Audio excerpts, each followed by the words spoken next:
let's move it along here. All right.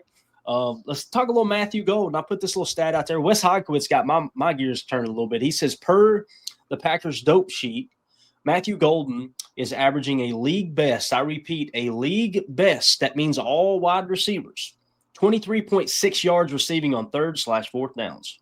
189 of his 249 receiving yards have come on third or fourth down, which leads all rookies this season. So a little bit twisted there at the end. Is it saying all receivers or just rookies? Because he added in the rookies at the end. How do you read that, Emilio? Help me out. You're smarter than me, man. I would say that would be all rookies like Ibuka and stuff like that. But I mean, I love it. I love that Jordan has the confidence, to go to him on third and fourth. That's huge. And the fact that he doesn't, shrivel up or whatever, get scared, get worried. I mean, it's stick him on the gloves, catch the ball, turn upfield. Mm-hmm. I think it's a great point. And here's the other thing too. Like I said, it kind of got my gears turning. I'm like, how does Matthew Golden rank on the Packers roster from a receiver standpoint, right? Matthew Golden's also leading the Packers in receiving EPA at plus 21.3 and catch percentage at 78.3% per NFL Pro. That's better than Romeo as well. So I think Romeo's at like a plus 9. And obviously that catch percentage, the only two players that had a better catch percentage than him was like Malik Heath, who had like 2 targets, you know what I'm saying, and somebody else. So, but it's just pretty cool, man, to see Matthew Golden. We didn't know what he would be. Hey, is it gonna take a season or two to get under his belt before he actually, kind of emerges as a true pro, right? As an effective pro, if that makes sense. And man, he's already here. He really is. I want to say he's less than 100 yards behind Romeo. So if he continues doing what he's doing, he's going to pass Dobby in receiving yards. We're probably going to look up when Christian Watson comes back and I wouldn't be surprised if by the end of the year, Matthew Golden is leading the team in receiving yards. Like he's starting to turn that corner a little bit. And what's crazy is that last game, I know the fans got real loud, like they need to get him more targets. They need to give him more targets. I think that's the worst thing you can do for him. Yeah. They go through your progressions. If it's pick aside, walk through the pick aside progression. If it's a high-low read, walk through the high-low read. Don't just go, all right, Matthew Golden, I'm going to throw him the football. It's the worst thing you can do for Jordan Love. He did that with Christian Watson his first year starting, and we struggled that first half of the season because of that very thing. We saw that the last year with Tay Adams and A-Rod, force the ball to Tay all the time. What did that produce for your offense? Not a whole hell of a lot. I think Golden's going to come around too. We're all waiting on the tutter, right? Still got to get that tutter. I think it's going to be one of those scenarios where, that breakout game is coming, and it could be a 2 or 3 tutter day for him once we get that first one out of the way. The future's bright. I don't believe Matthew Golden has a ceiling, and I agree with Clay's sentiment that the last thing on earth you want to do is force feed him the football. Keep playing your game, reading your your routes and your progression, and hit the open guy. That's what Jordan did. That's what got us a win on Sunday. Go through your progression, make the right read, make the right checks at the line, and trust that your guys are going to get their numbers. Yeah, absolutely. Pulled up to the scene with the ceiling missing, right, Tim? Yes, sir. He's different, absolutely, and I love that he's got that kind of dog mentality. He could have had a touchdown before. Remember that underthrow one was with 4th down, right? And Love looks deep on 4th down. You got it with Romes, just missed it over the top. Matthew Golden's 4th down was a little short. So I'm fine that, all right, maybe we didn't convert them. Those are going to zero in as Matthew Golden's growing. His in routes, his out routes, his route running is crispy. He's got good hands. I'm super excited once we get, Christian Watson, Jaden Reed out there and then with everybody being developed throughout the year, Matthew included, man, it's going to be crazy. Yeah, it definitely is. And since we're still talking about Matthew Golden, let's finish this up. Jason, I see your super chat. I'm going to hit it here in just a second. I'm glad you brought that up, man. That was a big talking point last week. I just want to thank you for that. We're going to come right back to it, okay? So the other thing here, let me close that out. Let's talk PFF for a second with Matthew Golden, okay? Because, again, we like to cross-check stuff, right? We like to, we looked at the NFL Pro data. We looked at what we think he's doing, on the field right now. Let's see what PFF thinks in terms of Matthew Golden and looking at him with the rest of the rookie receivers, okay? So as it sits right now, Ted McMillan was the number 1 receiver taken, right? Mm-hmm. He's sitting at a 74.6 offensive grade. Emeka Egbuka was the second one taken, correct? He's sitting at a 73.8. Matthew Golden was the third wide receiver taken. Is that how you guys remember the draft shaking out? I'm pretty sure that's right. Was he the third wide receiver taken, Emilio? Yes. Yeah. Okay. After Ibuka and yeah. So Tez Johnson is grading out a 70.5 right now for Tampa Bay. And then Matthew Golden's right behind him at a 70.4. So he's at a 70.5. Matthew Golden's a 70.4. So it's wild that the PFF grades are falling right into place if you don't include Travis Hunter, because Travis Hunter's played more defense than offense, obviously, right? So I don't expect him to grade out like a true wide receiver right now. It's going to take some time to adjust. But I just think it's awesome. And Matthew Golden's now up to a 70.4. And we always say if you grade out 60 or higher as a rookie, it's a really good indicator he's going to be a great pro. So Matthew Golden off to a strong start, PFF. So again, we look at the NFL Pro data. He's doing stuff that other rookies aren't doing. He's in the top 3 or 4 in PFF grade. Everything you look at tape, strong hands, great separation, making guys miss after the catch, the whole 9 yards, late hands down the sideline. He's also been a guy that Jordan's gone to on 3rd and 4th down. He's checking every single box, and he's staying healthy. So I want to get your all take on that. I mean, look at the PFF breakdown here.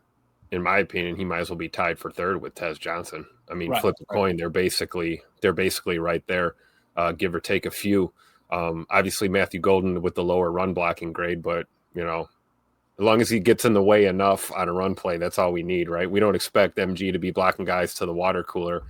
We want him running routes and getting those yak yards and extending plays for us. So I just think it's awesome. That's why we say no ceiling. Like if this is the kind of start that he's off to, I can only imagine once he fully gets to his, NFL peak and his NFL potential, what type of threat he's going to be, for our offense in the future. So sky's the limit. Yeah, absolutely. And like you were talking about with the highest receiving percentage, I just pulled it up with anybody over 15 targets at the 78.3. The next closest would be Travis Hunter. He's gotten targeted 43 times, but he's at 65.1. I mean, we've been blessed. Yeah, maybe he's not getting force-fed the ball. Maybe he's not, 50, 60 targets, 400, 600 yards like we were talking about potentially happening. But I'm totally fine with the slow burn, and it starts to catch up, at the end of the season when he needs to be hot. That's not a problem. We don't need to force feed it. You've got so many mouths. It's not like you need to feed them all in the same game. It just needs to work for that game. Yeah. Yep. And that's a good segue there, too, to get to the super chat here from Jason Y. Thank you so much, buddy. He said, sorry if you guys already covered this, but what do you make of Christian Watson's father trashing LaFleur's play calling in a tweet and Tay Wicks liking it? So I talked to Tazim on Twitter, and he did not mean it to trash LaFleur. Like, that's not what the tweet was saying. And I know a lot of people took it and ran with it like that, right? And I'm sure if you read the tweet, I can see how you could get that out of it. I think what he was saying is Dontavion Wicks would be balling out for another team right now, right? There's only so many balls that can go around. And this is where Chewy jumped on this and started disrespecting him and everything and making fun of him, saying he just spent 3 days in camp at whatever. I didn't think he was that big of an idiot. It's like, everybody needs to slow down. And this isn't a shot at Jason. I'm just talking like they're really bad about this on ESPN Milwaukee. They're some of the most toxic people. Outside of Jen Latta, they're some of the most toxic people ever. Jen Latta is, the classiest lady in sports. She does a hell of a job on College Game Day. I think she tries to keep things positive. But some of those guys, man, they get in there and they start cracking jokes and it's a weird vibe you get when you watch that show. And with that being said, he kind of jumped on that train of Christian Watson's dad was bashing LaFleur and his play calling. Everybody knows all of these receivers can't have the targets they want, or else you're going to be passing the ball 75% of the time. It's just not going to happen, right? I think what he was saying is Tay Wicks will be dominating if he was the number one target on another team. I mean, think about that. Think about it this way, Jason. If he was truly saying they need to get Tay Wicks the ball more, right, then he wants his son to get the ball less. Mm-hmm. I don't think that's what he meant. So I could be wrong there. I'm going off what he told me in the conversation we had. Now, is he vocal on Twitter? Hell yeah. He'll be the first one to tell you that. Yep. He doesn't hold anything back. It kind of is what it is there. I appreciate the super chat, but do you guys got anything y'all want to add to that? Because I really don't take it as he's trying to bash LaFleur. I think he takes it more. I took it more as he's propping up Tay Wicks, like, hey, this Right. dude. And I think we would all agree, Tay Wicks' rookie year looks solid. For sure. And Papa Scoot is just a ball knower and a ball lover, right? I mean, he just loves football and football players. So he's going to call it like he sees it. If it seems like he's throwing someone under the bus or, subliminally dissing, a play call or play calls, I mean, you can read into that however you want. But I think, Papa Scoot's just a passionate dude who understands football and is going to call it like he sees it. So I wouldn't read too much into it. But at the end of the day, I hope we get good news with Tay Wicks and whatever's going on with this calf issue that he's been, kind of dealing with for the last 3 or 4 months. Hopefully he's good to go. But I would agree with the assessment that, on a handful of other teams in the league, being a featured receiver, Tay Wicks is probably your wide receiver one on, 15 to 20 other teams in this league for sure. Yeah, don't sleep on Don Travion, right? You know what I mean? That was the thing. But it's so true though. Yeah, we saw him met his mom and everything. We got to see firsthand. Yeah, it wasn't a great year for him. He struggled. He had issues here and there. Totally fine, dude. It's not like you're gonna have it right off the bat. Maybe hit the jugs with Rome after the practice, whatever. Do what you got to do to perfect your craft. And I think he was spot on. It's just. They may be all B's or all twos or whatever you want to call them. You can still get the ball to them. They can still make yards. They can still put points on the board for the team. It would be different if we were throwing it 50 times a game. I think you probably could make that happen, but it's just not our offense. Yeah, and again, Jason, thank you for that generous super chat. We appreciate you, buddy. Jake's Sadowski. All right. See, I got to watch that because sometimes those people, they put the names together and I read it off and I get canceled. You know what I mean? Little coding in there. Made me think of a video of 2 girls that were doing a live stream, whatever. Yes. You know exactly which one I'm talking about. When she realized it, she went. She just started smiling. No, the channel was over. So anyway, Jake Sadowski says with the super chat, thank you, buddy. He says, which Packers wide receiver will be the first to break 1,000?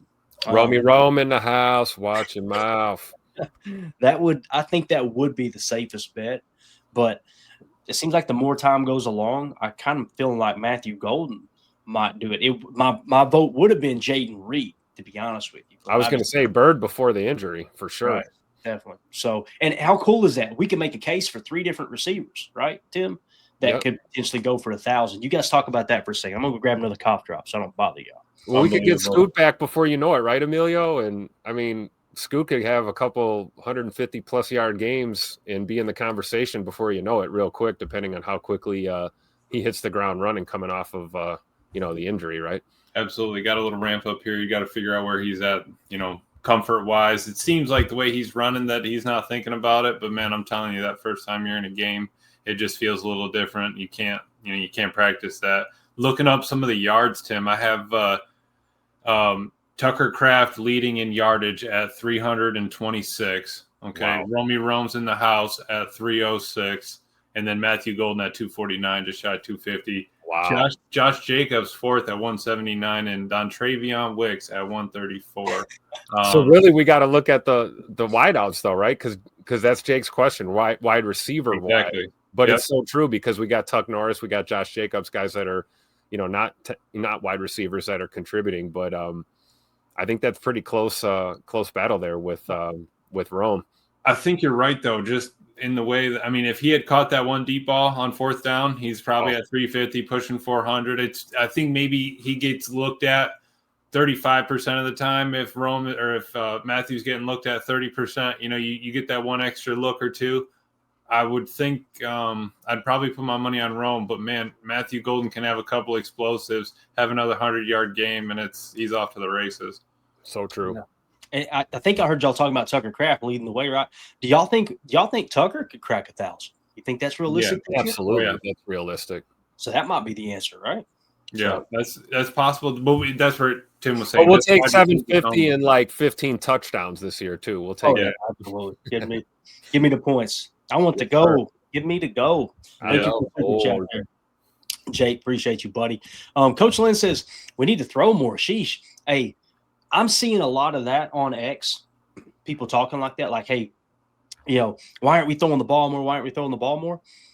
And when I look at the numbers and I kind of break it down myself and I'm looking at the tape and everything, I can't believe I'm about to say what I'm about to say, but I'm like, I can't argue with it. Like the way Jordan is playing efficient right now and protecting the football, and we're averaging whatever we were averaging earlier. I don't know where it's at now. Actually, I could probably look it up real quick. This kind of goes hand in hand with what we were going to talk about anyway. In terms of yards per pass attempt, yeah, the Packers are sitting 4th right now in the league at 8.2. You do the math. If you pass more, right, by those numbers. Now, is it because we're not passing as much as we should that those numbers are a little inflated? That could be the case too. But we're just a 10th. Like these are the numbers. Seattle, 9.0 yards per pass attempt. New England, 8.6. Indianapolis, 8.3. And then Green Bay, 8.2. So we're right there from passing Indianapolis and cracking in the number 2 spot. Or number 3 spot, rather. So with that being said, Coach, I've seen more and more people say exactly what you're saying on X. And I can't argue with it, guys. And you guys know I'm old school. I love running the football. I love running the football, establishing the run, play action off all that stuff. But, damn, there might come a point where you amp it up a little bit, the pass attempts up a little bit more, and then when they start to soften a little bit, start smacking the rock when it turns cold, right? What do y'all think about that? I think I love 5 wide. I live in it, and I'm in college football. I'll be honest. I got the air raid offense play. I'm working through 3 or 4 5 wide sets, and then landing trips. But yeah, I like that. I would like to see that more for sure. But I just don't think that's where Matt wants to go with it. I think you got to kind of lull him to sleep with the run, even when it wasn't working for us. We were trying to lean on it. But yeah, Jordan Love at 1,400 yards. With 10 touchdowns, I mean, we could be probably pushing 2,000 right now, no problem. But again, if you win with 150 yards passing, are you mad at it? Not exactly. No. Is our quarterback complaining? No, because he's a dog and he cares about winning and cares about the family of the team, and doesn't matter about his stats to get whatever he needs to. And that's, I think, more important of where this team is, how they kind of handle themselves versus, just trying to get up the stat numbers. But yeah, of course, I'd love to spin it more. I think we probably could put up 30, 40 a game, no problem. I agree. I think a lot of it comes to schematically what you're facing too. I mean, look what we just dealt with Arizona, right? They were daring us to throw deep, all day. And, we didn't, which is good. And I think that's why we won the ball game, honestly. You're going to take what you're given, but I would agree that you want to run to set up the pass to set up the run, right? The age old conundrum, the conversation that we always have. I would agree with the sentiment that the way Jordan's been spinning the ball and the way he's had command of this offense and kind of really coming into his own as a starter now. I don't think there's anything wrong with maybe getting a little more aggressive with the, J Money, the dime thrower, in that arm cannon that he has. And plus the receiver talent we have, not just wideouts, but, running backs and tight ends as well. So I don't see a problem with airing it out a little bit more. All right. And Coach is on it here too. I think that Matt was talking about it in his presser. Problem is that he says all these teams are in too high safety looks, so it's begging for us to run the ball, take what the D gives you. You're going to have to do that until you force them out, until you have 2, 3, 100, 200-yard rushing games. Okay, we need to set 8 in the box. We need to look, come out in a cover 3 shell. If they come out in a cover 3 shell and we're trip side, okay, Jordan's going to start cooking. You're going to see that passing game sort of open up. Have him audible, whatever he wants to do, hot route, get somebody lined up the way you want it to go. But we have to take what's there. And the other problem, Coach, was they were in too high and we weren't able to run the ball. Then we're SOL, right? Then we're in a pickle if we can't run the ball on too high.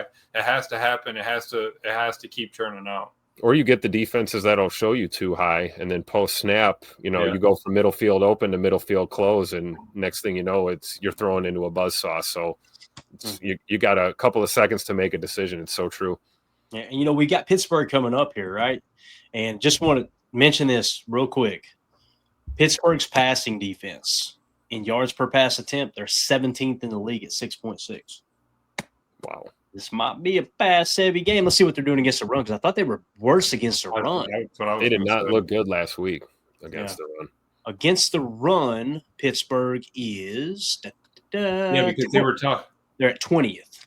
20th. So, a little bit worse at run, but they're kind of in terms of passing yards per pass attempt and yards per run attempt, they're pretty kind of mediocre right now, to be honest. Again, though, you want to run the ball. Why? Because the clock is your enemy. You got 60 minutes you got to get rid of.